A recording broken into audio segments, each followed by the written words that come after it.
Hello friends, welcome back to my YouTube channel. નિબંધ special સિરીઝની આપણે શરૂઆત કરી કે મેઇન્સમાં જે આપણે નિબંધ લખવાનો હોય છે એ માટે આપણે કયા કયા મુદ્દાઓની ચર્ચા કરવાની છે. તો એ લેક્ચર સિરીઝને આપણે હવે આગળ કન્ટિન્યુ કરીએ છીએ. આગળના લેક્ચરમાં આપણે એસઆઈની વાત કરી, એજ્યુકેશનની વાત કરી. આ લેક્ચરની અંદર આપણે વાત કરવા જઈ રહ્યા છે ક્લાઇમેટ ચેન્જ, એન્વાયરમેન્ટ, પર્યાવરણ સાથે સંકળાયેલા કેટલાક અગત્યના મુદ્દાઓ, જળવાયુ પરિવર્તન. મુખ્ય વાત જે છે આપણી એ છે જળવાયુ પરિવર્તન, ગ્લોબલ વોર્મિંગ. આ સાથે સંકળાયેલી જેટલી પણ બાબતો આપણે મેઇન્સમાં લખવાની આવે છે એની આપણે અહીંયા ચર્ચા કરીશું. સૌપ્રથમ આપણે આ વિડીયો લેક્ચરમાં જે પણ વસ્તુ અહીંયા રજૂ કરવામાં આવે છે એ બાબતો એ ફક્ત એસઆઈ પૂરતી જે છે સીમિત છે એવું નથી. આપણે જ્યારે મેઇન્સ એક્ઝામ આપતા હોઈએ ત્યારે આપણે એમાં એસઆઈ પણ લખવાનું આવે છે, લેટર પણ લખવાનું આવે છે, અહેવાલ પણ લખવાનું આવે છે, જાહેર નિવેદન પણ લખવાનું આવે છે, ચર્ચાપત્ર પણ લખવાનું આવે છે. તો એ દરેક જગ્યાએ જે છે આ વસ્તુ તમને કામ લાગશે. એવું નહીં કે ફક્ત આપણે એસઆઈ માટેની તૈયારી કરીએ. જેમ કે મેં તમને જે એજ્યુકેશન માટેના જે ડેટા આપ્યા છે એ ફક્ત ને ફક્ત તમે એજ્યુકેશનમાં જ વાપરશો એવું એસઆઈમાં જ વાપરશો એવું નથી. આપણને એમ કહે કે ભાઈ આપણે જે છે કોઈ પત્ર લખવાનો છે, આપણા જે અધિકારી છે, ઉપરના જે અધિકારી છે એજ્યુકેશન વિભાગના, અને શિક્ષણની અંદર કયા કયા પ્રકારના ચેન્જીસ થવા જોઈએ અથવા તો વર્તમાન સમયની શું સમસ્યાઓ તમે જોઈ શકો છો એ વિશે તમારે પત્ર લખવાનો હોય તો એ પત્રમાં પણ તમે એ બધી બાબતો એડ કરી શકો. તમારે કોઈ જાહેર નિવેદન આપવાનું છે, વર્તમાન પત્રમાં કોઈ લેખ આપવાનો છે અને એ માટે તમને કહે કે આ રીતનો તમારે જે છે ચર્ચાપત્ર તૈયાર કરો પરીક્ષામાં, તો એ વખતે પણ જે છે તમે બધા મુદ્દાને એડ કરી શકો. એમ આપણને ક્યારેક જળવાયુ પરિવર્તનનો નિબંધ પૂછાય, ક્લાઇમેટ ચેન્જ વિશેનો નિબંધ પૂછાય, ગ્લોબલ વોર્મિંગનો નિબંધ પૂછાય, તો કયો ડેટા વાપરવો એની આજે આપણે ચર્ચા કરીશું. કોઈ પત્રની અંદર આપણે લખવાની વાત આવે, કોઈ અખબારની અંદર તમને એમ કહેવામાં આવે કે અખબારી યાદી તૈયાર કરો, ચર્ચાપત્ર તૈયાર કરીને કોઈ જે છે તમારા નજીકના વિસ્તારમાં કોઈ તંત્રી છે અખબારનો, એ કોઈ પત્રકાર છે એના સુધીમાં તમારો આ ચર્ચાપત્ર પહોંચાડો કે ગ્લોબલ વોર્મિંગ સાથે સંકળાયેલી બાબતો માટે આપણે આપણા વિસ્તારના લોકોને કેવી રીતે જાગૃત કરી શકીએ. તો એ ચર્ચાપત્ર તમે આ રીતે લખી શકો. કોઈ જગ્યાએ અરજી લખવાની છે એ તમે અહીંયાથી લખી શકો. તમારે તમારા મિત્રને પત્ર લખવાનો છે કે ભાઈ કોઈ એક વ્યક્તિ છે જે XYZ કન્ટ્રીમાં રહે છે અને એ કન્ટ્રીમાં જે છે એ કોઈ આઇલેન્ડ ઉપર એનો દેશ છે અને એ દેશ જે છે ગ્લોબલ વોર્મિંગના કારણે એના દેશમાં શું અસર થઈ શકે છે અને તમારો મિત્ર ત્યાં છે તો એને કોઈ તમારે પત્ર લખવાનો છે તો એ પત્રમાં તમે કઈ બાબતોનો સમાવેશ કરી શકો.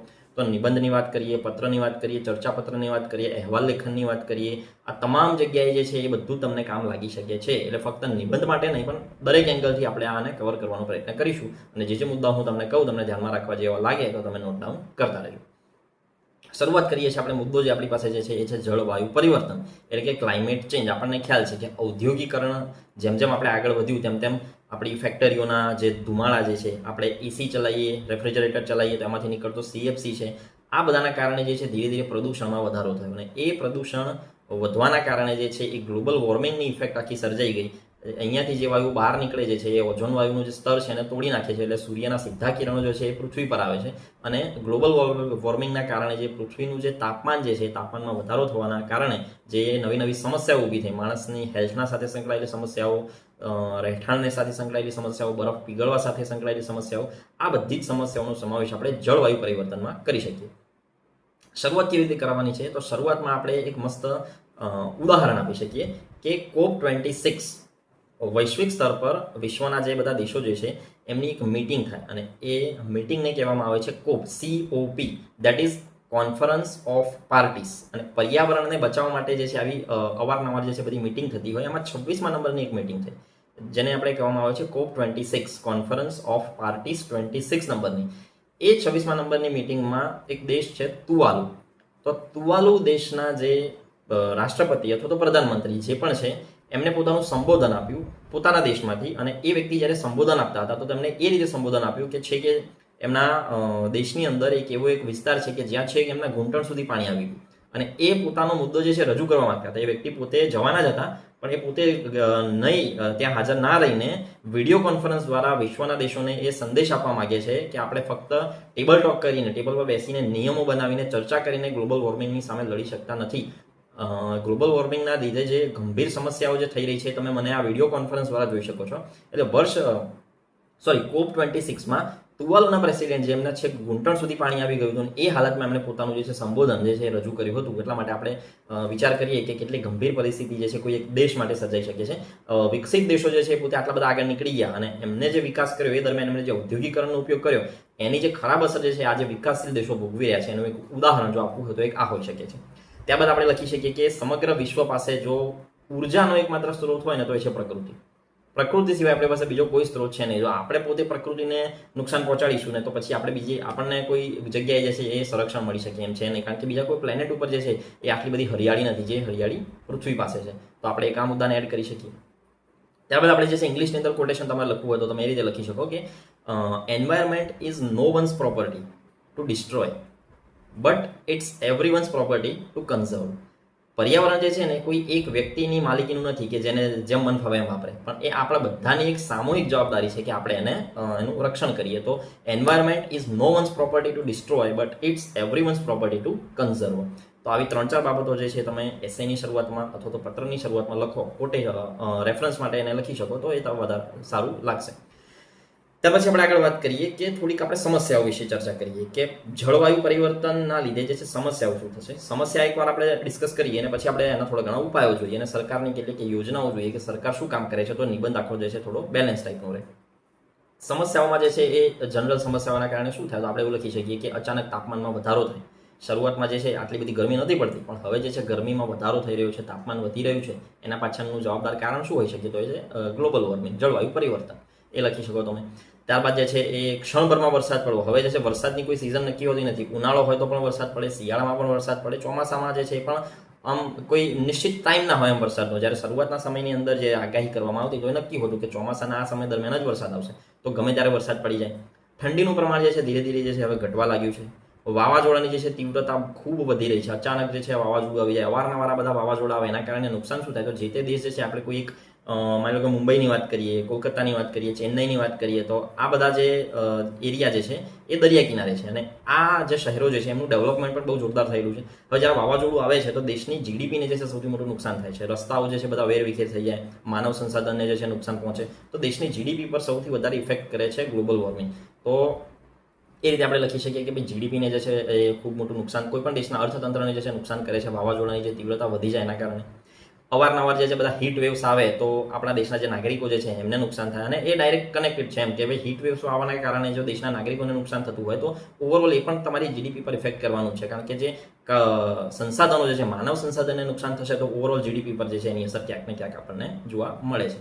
તો એ તમે લખી શકો કે હીટ વેવ આવે. જંગલોમાં આગ લાગવી, દાવાનળના જે મુદ્દા છે તમે લખો કે જંગલોનો ઉપયોગ આપણે સારી બાબત માટે કરીએ, પ્રાણીઓ પણ એમાં વસવાટ કરી શકીએ, ફળ ફૂલ શાકભાજી આપણે આ બધું જંગલમાંથી લાવતા હોય ને જંગલમાં દાવાનળ જેવી પરિસ્થિતિ સર્જાય તો ઓવરઓલ ફરી એકવાર જીડીપીને લોસ જવાનું. તો ઓવરઓલ નુકસાન જે છે એ માણસોને ને એ દેશની જીડીપીને જે છે થાય છે જળવાયુ પરિવર્તનના કારણે. આવી 4-5 બાબતો તમે લખો તો આ જે છે એ થોડો એક નેગેટિવ પોઈન્ટ થઈ ગયો.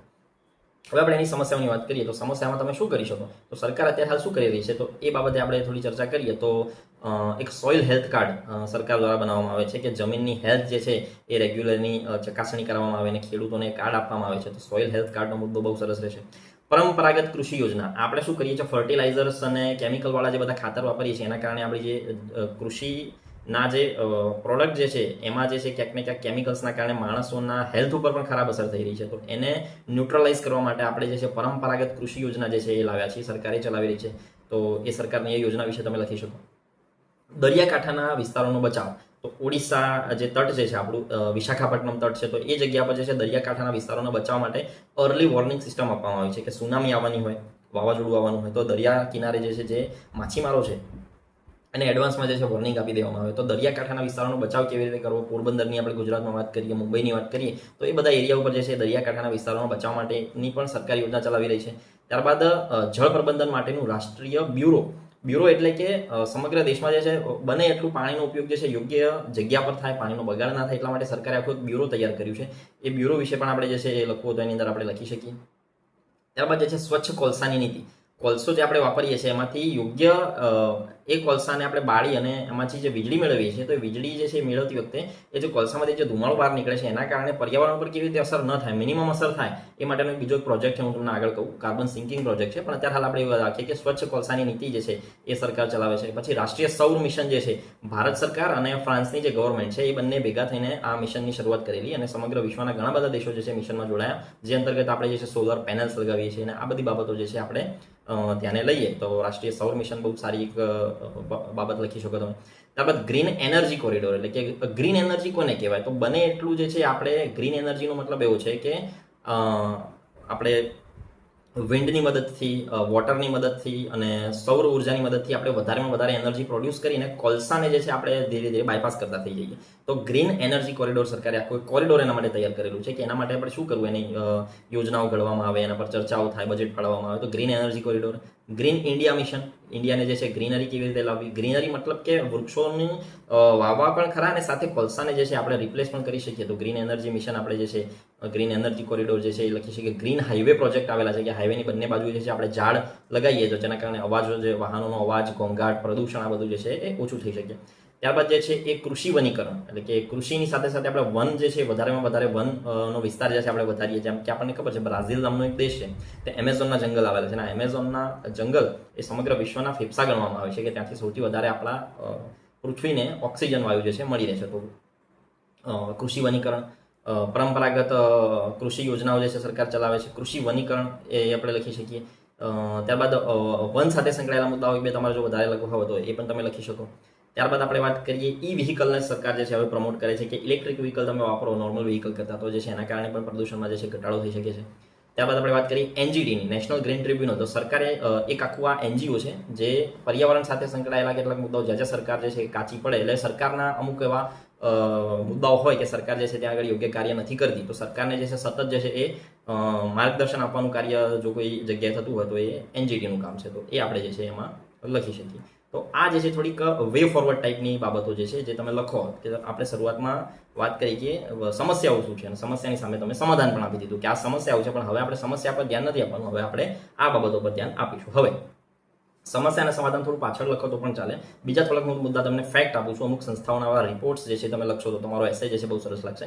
એક છે IPCC, inter governmental panel on climate change. તો આ જે સંસ્થાએ જે છે એ પોતાનો એક 6ઠ્ઠા નંબરનો રિપોર્ટ બહાર પાડ્યો અને એ રિપોર્ટમાં એમને થોડીક બાબતો લખી છે, એ હું તમને કહું.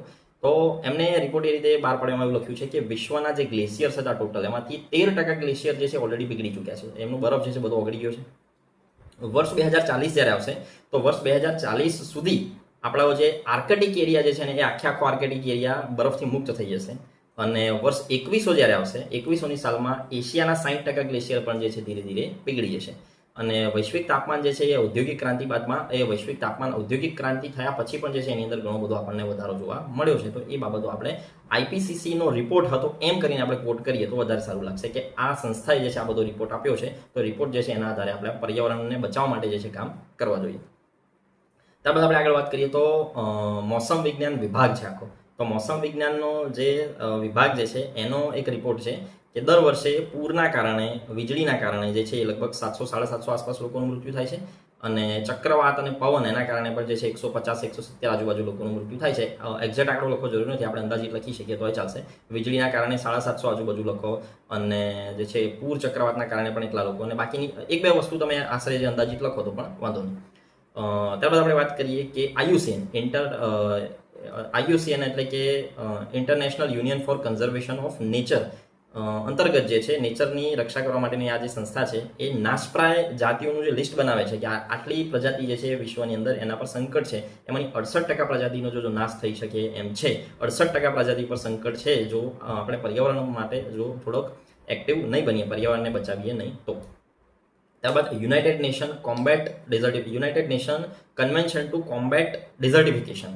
આ જે સંસ્થા છે એ રણને રોકવા માટે, રણનો જે વિસ્તાર આગળ વધે છે કેવી રીતે એને આપણે રોકી શકીએ એ માટે કામ કરતી આ એક સંસ્થા છે. એને એમ કીધું છે કે લગભગ 30% આસપાસનો એરિયા જે છે એ રહેવાલાયક જમીનો હતી જે અત્યારે હાલમાં જે છે લગભગ નષ્ટ થઈ ચૂકી છે. બધે જે રણ વિસ્તાર જે છે ધીરે ધીરે આગળ વધી રહ્યું છે. તો આ પણ જે છે એક નેગેટિવ ઇફેક્ટ આપણે ગણી શકીએ. ત્યારબાદ વર્ષ 1900થી લઈને અત્યાર સુધીમાં જે સમુદ્રની સપાટી જે છે એ 180 થી 200 mm જેટલી વધી છે, જે પણ એક ક્લાઇમેટ ચેન્જના કારણે જે આ એક ઘટના આપણે લખી શકીએ. અને આપણે ત્યારબાદ એવું લખી શકીએ કે ભાઈ ગ્લોબલ જીડીપી જે છે એને દર વર્ષે $87 ટ્રિલિયન લોસ જાય છે. દરેક દેશની જે જીડીપી જે છે એને ઓવરઓલ આપણે ગણીએ તો $87 trillion loss just because of આ ક્લાઇમેટ ચેન્જની ઇફેક્ટના કારણે થાય છે. તો આ થઈ ગઈ કેટલીક સંસ્થાઓનો રિપોર્ટ, જેને તમે ઇન્ટ્રોડક્શન પછી તરત લખો તો પણ વાંધો નહીં. ઇન્ટ્રોડક્શન આપીને સમસ્યાઓ લખો, કારણ કે જળવાયુનો મુદ્દો છે એટલે પહેલા સમસ્યાઓ લખી, ઉપાય લખીને આ લખશો તો પણ વાંધો નહીં આવે. જેમ તમને એ ડિપેન્ડ કરે છે કે કયા પ્રકારનો એસે આપણને પૂછવામાં આવ્યો છે, અથવા તો લેટર અથવા તો ચર્ચાપત્ર, જે રીતનું હોય એ રીતનું તમે એની અંદર એડ કરી શકો. એક બે મુદ્દા તમે સમસ્યાના લખીને તો પછી તરત ડાયરેક્ટ આ સંસ્થાઓના રિપોર્ટ બી તમારે લખવા તો એ રીતે પણ તમે યુઝ કરી શકો. બીજી એક બે બાબતો હું તમને જણાવું કે વૈશ્વિક સ્તર પર કયા કયા એવા એગ્રીમેન્ટ્સ થયેલા છે કે જે રિલેટેડ છે આની સાથે? તો પેરિસ કરાર થયેલો છે, ક્યોટો પ્રોટોકોલ થયેલો છે, CBD કન્વેન્શન ઓન બાયોડાયવર્સિટી પણ થયેલું છે, રામસર કન્વેન્શન જે છે ને એ રામસર સાઇટ્સ આપે છે દેશની અંદર કે જે વેટલેન્ડ હોય, જેના પર સંકટ હોય, એવી જે અમુક પરિસ્થિતિનું નિર્માણ થાય ત્યારે એને ટેગ પણ આપવામાં આવે છે. તો CBD તમે લખી શકો, રામસર કન્વેન્શન તમે લખી શકો. ત્યારબાદ જે છે કિગાલી પ્રોટોકોલ થયેલો છે. આ બધા જગ્યાઓના નામ છે, પેરિસ, ક્યોટો, કિગાલી. જે દેશમાં દિલ્હીમાં કોઈ એગ્રીમેન્ટ હોય તો દિલ્હી એગ્રીમેન્ટ, એ રીતે. તો અને એના પર ચર્ચા થયેલી હોય પર્યાવરણ રિલેટેડ એમ. તો એ બધા એગ્રીમેન્ટ્સના નામ છે. એક યોજના છે, આખી સરકાર ચલાવે છે, વન સન, વન વર્લ્ડ અને વન ગ્રીડ. આ યોજનાનું નામ જે છે તમારે લખો તો લખી શકો. જાપાનનું એક શહેર છે મોન્ટ્રિયલ, તો ત્યાં જે ચર્ચા થઈ તો મોન્ટ્રિયલ પ્રોટોકોલ એ પણ અગત્યનો છે, એ તમે લખી શકો. ત્યારબાદ જે છે પ્લાસ્ટિકને બેન કરવાની વાત થઈ રહી છે પર્યાવરણ બચાવવા માટે, એ પણ આપણે લખી શકીએ. અને કાર્બન ન્યુટ્રલ કન્ટ્રીનો કન્સેપ્ટ છે. મેં તમને અગાઉ જે વાત કરી ગ્રીન એનર્જીની, તો આ ગ્રીન એનર્જી અને કાર્બન ન્યુટ્રલ કન્ટ્રી આ શું છે? તો કાર્બન સિંકિંગનો આખો પ્રોજેક્ટ છે કે આપણે દેશમાં વીજળી મેળવવા માટે જે કોલસો વાપરીએ છીએ, એ કોલસો વાપરવાના કારણે જે છે એમાંથી ધુમાડો બહાર નીકળે છે, એ ધુમાડાને આપણે રોકવા નથી. આપણે કોલસો, સ્વચ્છ કોલસાની નીતિ, મેં વાત કરીએ ને, સ્વચ્છ કોલસાની નીતિ કોને કહેવાય? ગ્રીન એનર્જી કોરિડોર કોને કહેવાય? તો જે આપણે ગ્રીનરી લાવવાની વાત કરીએ, એક બાજુ આપણે વૃક્ષો પણ વાવવાના છે અને બીજી તરફ આપણે કોલસાનો પણ ઉપયોગ કરવાનો છે. કારણ કે આપણે અચાનક આપણી ઉર્જાની જેટલી બધી જરૂરિયાતો હોય તો આપણે જે છે એને શું મિનિમાઇઝ ના કરી શકીએ એમ. યુરોપના કોઈ દેશ હોય કે જેની અંદર વસ્તી ખૂબ ઓછી હોય, 50-60 લાખ લોકો હોય, તો એમને ઉર્જાની ઓછી જરૂરિયાત હોય. આપણી પાસે 140-142 કરોડ લોકો હોય તો આપણી ઉર્જાની જરૂરિયાતો વધારે હોવાની છે. તો આપણે અચાનક જે છે એ કોલસાનો ઉપયોગ બંધ નહીં કરી શકીએ. પણ આપણે જે છે એ કોલસાનો ઉપયોગ કરી અને સામે આપણે એટલા બધા વૃક્ષોની વાવણી કરીશું કે કોલસાના ઉપયોગના કારણે જે પ્રદૂષણ બહાર ફેલાય છે, તો આ જે વૃક્ષો જે છે એ પ્રદૂષણને શોષી લે. તો આને કહેવાય છે કાર્બન ન્યુટ્રલ કન્ટ્રી, કે કાર્બન ઉત્સર્જન થશે પણ અમે એટલા બધા વૃક્ષોનું વાવેતર કરી દઈશું કે જે કાર્બન બહાર નીકળ્યો છે એ વૃક્ષો એ કાર્બનને શોષી લેશે. તો જે છે ઓવરઓલ જે છે બધું ન્યુટ્રલ થઈ જશે. તો કાર્બન ન્યુટ્રલ કન્ટ્રી, કાર્બન સિંકિંગનો પ્રોજેક્ટ, સ્વચ્છ કોલસાની નીતિ, green energy corridor, green India mission, green highway, બધા એકબીજાની સાથે કનેક્ટેડ છે. જે રીતે તમારે લખવું હોય તમે લખી શકો. આ કન્સેપ્ટ આ રીતનો છે જે મેં તમને સમજાવી દીધો છે અહીંયા આગળ. તો કાર્બન ન્યુટ્રલ કન્ટ્રી. બીજું એક સમગ્ર વિશ્વમાં પહેલો એવો દેશ કે જે કાર્બન ન્યુટ્રલ બની ગયો હોય તો એ છે ભૂટાન. ભૂટાન એકમાત્ર એવો દેશ છે કે જેને એટલા બધા વૃક્ષો વાવી દીધા કે એની ફેક્ટરીમાં જેટલો પણ કોલસો ઉપયોગ કરીને ધુમાડો બહાર નીકળે છે, બધો ધુમાડો એના વૃક્ષો દ્વારા શોષી લેવામાં આવે છે. તો વિશ્વનો પ્રથમ કાર્બન ન્યુટ્રલ કન્ટ્રી ભૂટાન દેશ બન્યો છે. આ પણ તમે ક્યાંક કોટ કરવું હોય તો તમે કરી શકો છો. તો આ રીતે આખો એસે આપણે જોયો. શરૂઆતમાં આપણે ઇન્ટ્રોડક્શનની વાત કરી, સમસ્યાઓની વાત કરી, સમાધાનની વાત કરી અને ત્યારબાદ આપણે વૈશ્વિક સ્તર પર કઈ કઈ કામગીરી ચાલી રહી છે એ કામગીરીની પણ વાત કરી. આ બધા મુદ્દાઓને લઈ અને જે પ્રકારનો એસે, ચર્ચાપત્ર, નિબંધ, વોટ જે બી તમને પૂછાયું છે એ પ્રમાણે તમે લખો તો એ તમારો એસે જે છે એ બહુ સરસ લાગશે. આઈ હોપ આ બધા મુદ્દાઓ જે છે તમને ક્યાંક ને ક્યાંક પરીક્ષામાં કામ લાગશે અને તમારી તૈયારી જે છે બહુ સરસ રીતે આગળ વધશે. મળીશું આપણે નેક્સ્ટ લેક્ચરમાં બીજા કોઈ ટોપિકની સાથે. Till, thank you so much.